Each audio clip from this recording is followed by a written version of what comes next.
Agora vamos lá, gente. Segundo os dados do Ministério da Saúde, no Brasil, infelizmente, a cada 2 minutos morre uma pessoa devido a uma enfermidade cardiovascular. A incidência entre o público mais jovem vem aumentando, mas vem aumentando muito, tá? E a situação se agrava porque poucas pessoas sabem reconhecer os primeiros sintomas. Apenas cerca de 2% dos brasileiros. Então, preste atenção. Estilo de vida, eu sempre falo aqui do exercício físico importante, sedentarismo é um fator de risco, tabagismo, estresse, hipertensão arterial, diabetes, isso tudo, se a gente juntar, então, é um pacote que te leva para o buraco. Então, são os principais fatores causadores da doença cardiovascular, tá? Para a gente conversar mais sobre esse assunto, temos aqui duas pessoas queridas. Primeiro é o cardiologista Dr. Hélio Castelo, mas a gente também tem o Major Palumbo, porque a gente vai entender o que é um infarto, por exemplo, mas também como socorre. Eu vou aproveitar até a presença do Major Palumbo, que ele também vai me ajudar a fazer perguntas aqui para o Dr. Hélio Castelo, para a gente hoje sair craque. E a partir de agora, esse número de só 2% sabe agir vai mudar, porque todos vocês que estão assistindo saberão agir. Certo? Tudo Boa bem? tarde, doutor. Obrigada por estarem aqui. Tudo bem, Cláudia? Tudo bem, Major? Tudo bem. Vamos lá, temos aqui um rapaz. Mas vamos antes sentar pra gente conversar ou vocês já querem começar aqui? Onde você preferir. Então, só vamos ficar aqui pertinho dele. Vamos falar, mas vocês não vão ficar longe de mim? Não, vamos ficar Não, pertinho. Pode sair logo. Vamos falar um pouquinho sobre infarto, né? Eu acho que é o que as pessoas mais precisam entender. Quais são os sinais? Como é que a gente... o que a gente tem que prestar atenção para saber se a pessoa está infartando ou não? Bom, Cláudia, eu acho que a primeira coisa, eu sempre falo que a melhor forma de prevenção de morte, vamos dizer assim, né?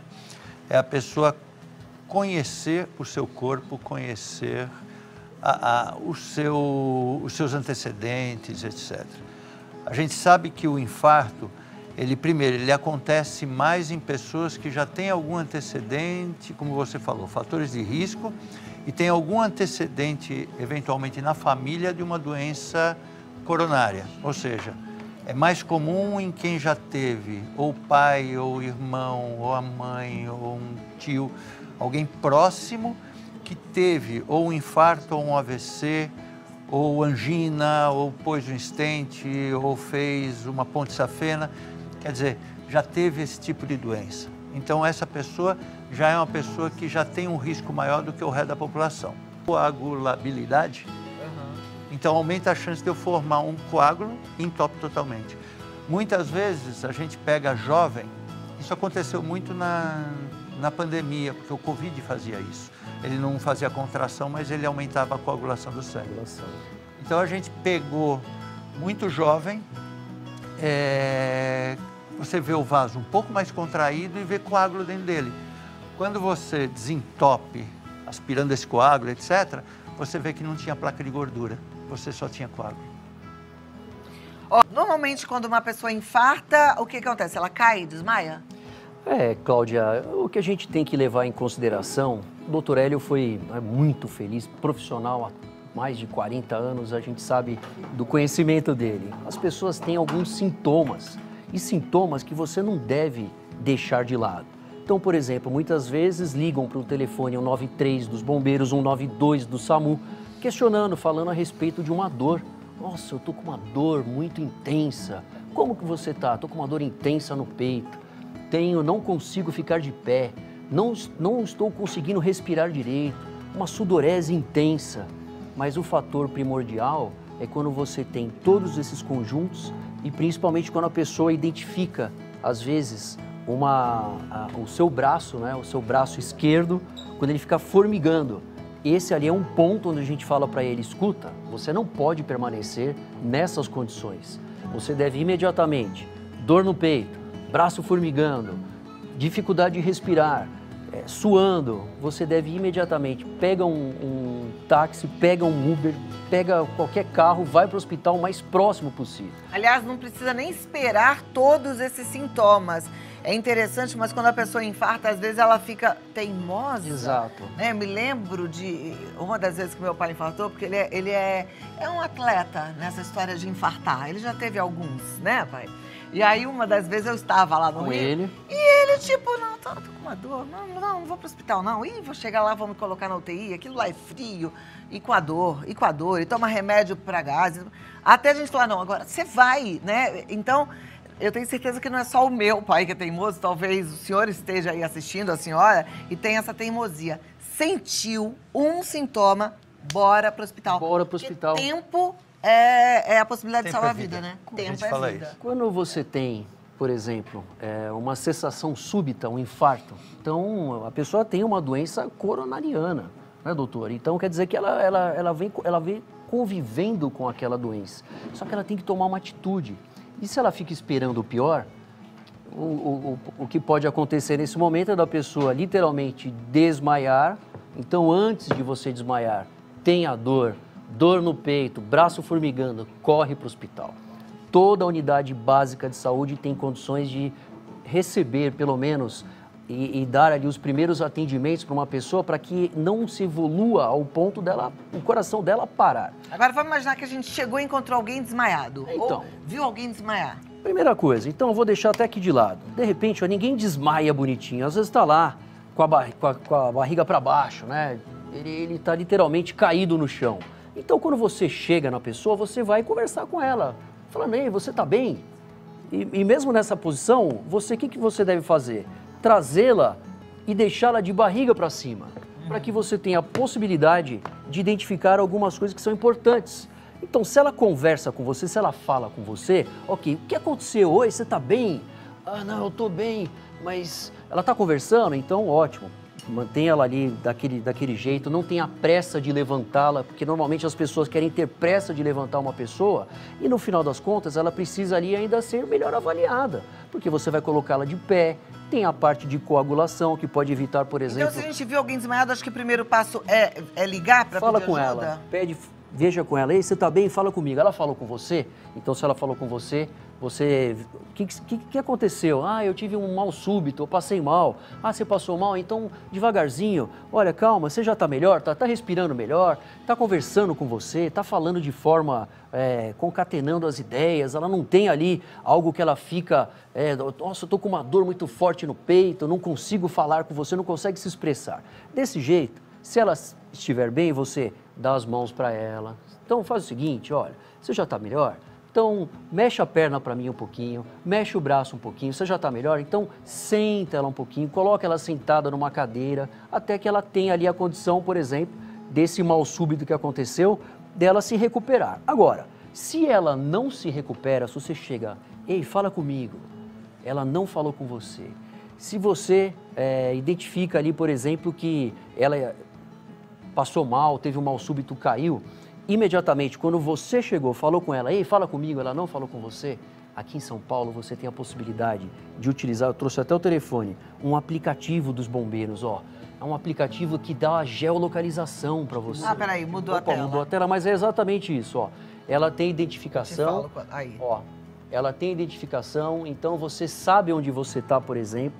Quando você tem algumas, ó, dá uma olhadinha aqui, ó, algumas ocorrências, ó, parada cardíaca. Então, se eu venho lá no parada cardíaca, eu clico, eu tenho como localizar e pedir o socorro. Isso aqui é importante demais, porque quando você pede socorro e a pessoa não tem nenhum ali, não conversou com você, está inconsciente, você chama o socorro. Ok, depois que você chamou o socorro, você volta para ela. E o que você deve fazer? Nós estamos aqui em cima de uma bancada. O ideal mesmo é que nós nos colocamos no chão, literalmente. Se tiver uma pessoa, por exemplo, num sofá, você também tira ela do sofá. Se tira ela da cama, tira ela da cama e coloca ela no chão. Já chamei o socorro? Já. Você vai observar. O que você observa? Se ela tem expansão do tórax. Quando a gente respira e você tem uma expansão torácica normal, de movimentos de respiração. Ela não respira, que você não percebe. Ela não mexe o braço, não emite nenhum som. Infelizmente, depois que você chamou o socorro, você coloca ela no chão, ela não tem movimento de respiração, eu vou posicionar minha mão forte no centro do peito, né, alinhamento dos mamilos ó, no centro do peito, entrelaço os dedos, jogo o peso do ombro bem de uma forma que eu fique a 90 graus, jogando o peso do ombro no centro do peito, exatamente no coração, fazendo movimentos repetitivos de 100 compressões, 120 compressões por minuto, até a chegada do socorro ou que a vítima volte a respirar. Como que você vai perceber? Quando você fez os movimentos e ela tem uma reação. Normalmente, essa reação que já aconteceu comigo diversas vezes, a pessoa tosse, a pessoa mexe um braço, a pessoa começa a se movimentar. Nesse momento, o socorro não chegou, então você, se ela teve esse reflexo, você pode lateralizar a vítima, esperar o socorro, sempre observando os movimentos de respiração. Agora, se não chegou o socorro e ela não teve nenhum tipo de reação perante a manobra, você continua.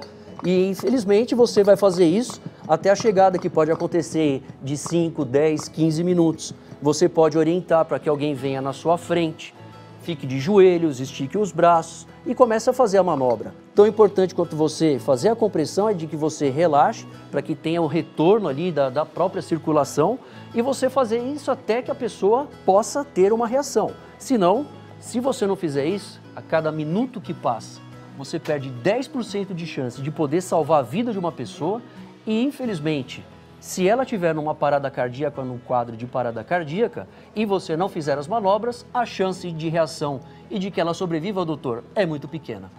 Bom, eu tenho ainda algumas dúvidas, eu acho que a turma que está em casa acompanhando também. Temos mais tempo com eles?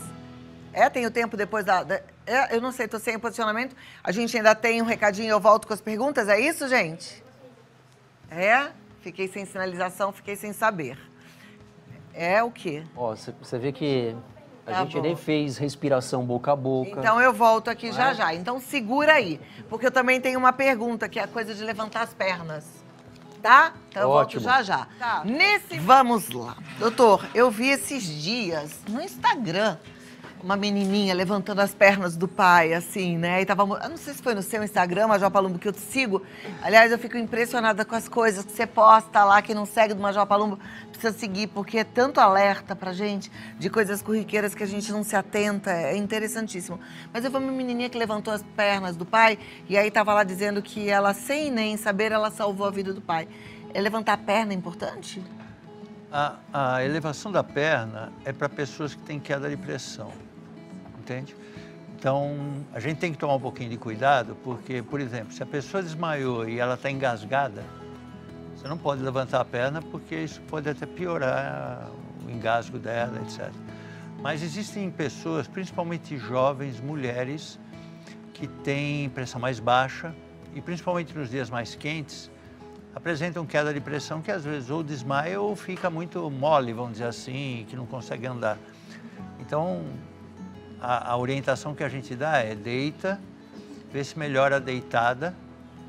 Se melhorar, para não cair, bater cabeça, etc, e se machucar.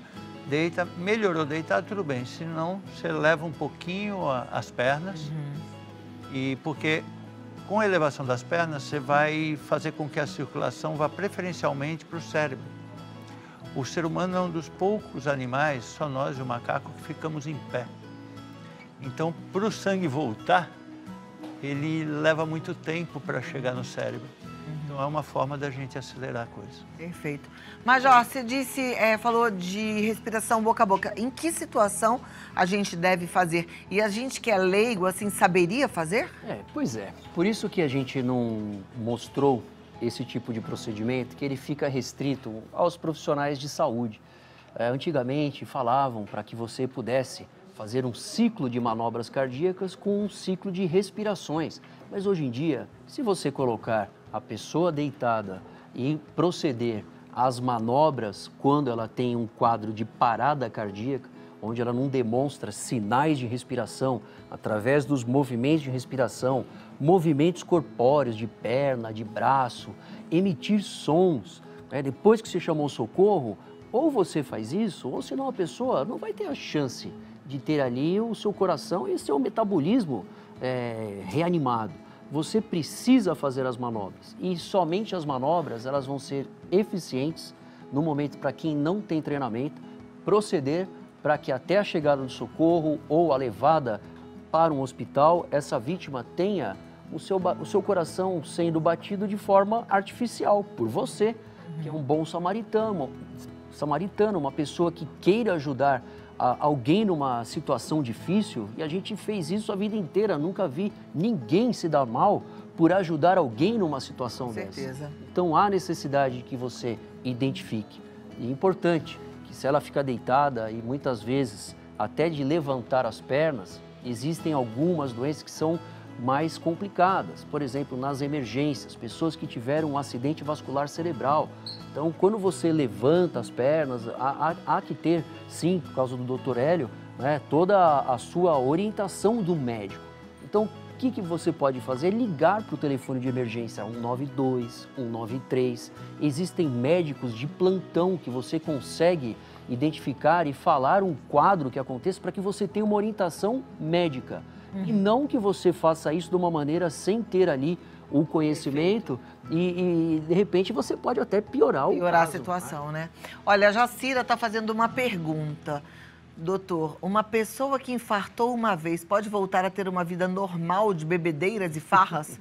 Gente, mas é normal bebedeiras e farras? Eu achava que isso era algo, assim, muito raro, né? Esporádico.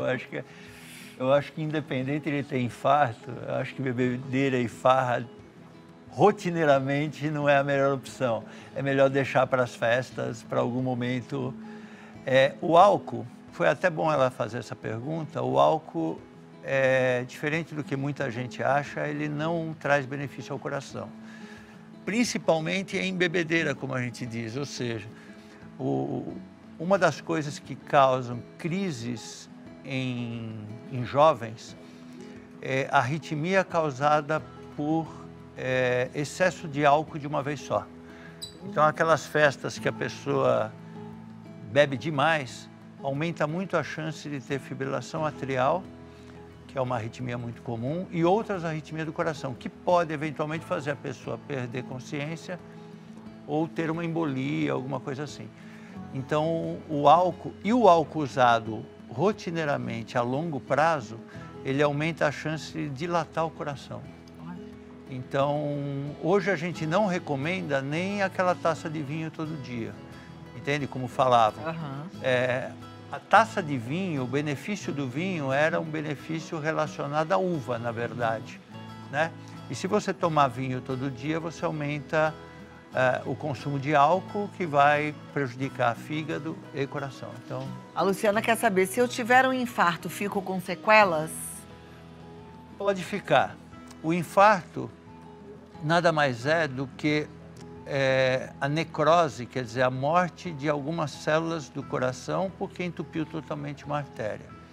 Se for um infarto pequeno e a pessoa saiu bem, etc., graças a Deus hoje, a pessoa que vai rápido para o hospital quando começa a ter um infarto e que em 90 minutos ela tem a sua artéria totalmente aberta e através de um cateterismo cardíaco, implante de stent, a chance dela ter uma sequela grave pós-infarto é menor.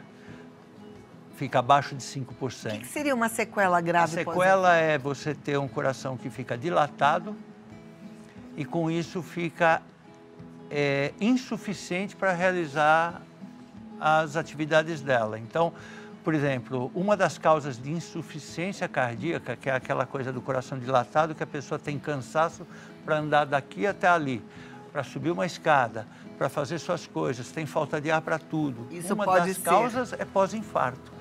Né? Se a pessoa tem um infarto grande, ela sobreviveu. Teve um infarto grande e sobreviveu. A maioria fica com uma área do coração que é uma cicatriz, não tem mais músculo. Então, o resto do coração tem que tentar compensar aquilo. E ela tem uma insuficiência cardíaca. Então, ela pode ter insuficiência cardíaca como sequela, ela pode ter arritmias graves como sequela, ela pode precisar de uma cirurgia de emergência que acaba deixando, eventualmente, alguma sequela para ela. É diferente da sequela do AVC, do acidente vascular cerebral, que como é um infarto também, mas um infarto no cérebro, ele dá uma sequela motora, por exemplo, Então a pessoa fica um lado sem mexer, ela perde a visão, ela perde a fala. Sequela neurológica, né? Sequela neurológica. Muito bem. Olha, bate-papo excelente, né? Claro que a gente poderia ficar aqui a tarde toda conversando, mas vocês estão convidados. Eu sei que vocês têm os afazeres hoje, né? Com a semana começando. Vocês têm uma semana maravilhosa e voltem o quanto antes para a gente continuar conversando sobre a nossa saúde. Tá Obrigado, bom? obrigado. À disposição. Olha, Major Palumbo tá no Instagram, Major Palumbo. Entra lá sem ficar chocada e chocado, mas vocês vão aprender muito para não fazer o errado, tá? O contato é o 11 9 1661 1193. 9 1661 1193 e o site é majorpalumbo.com.br.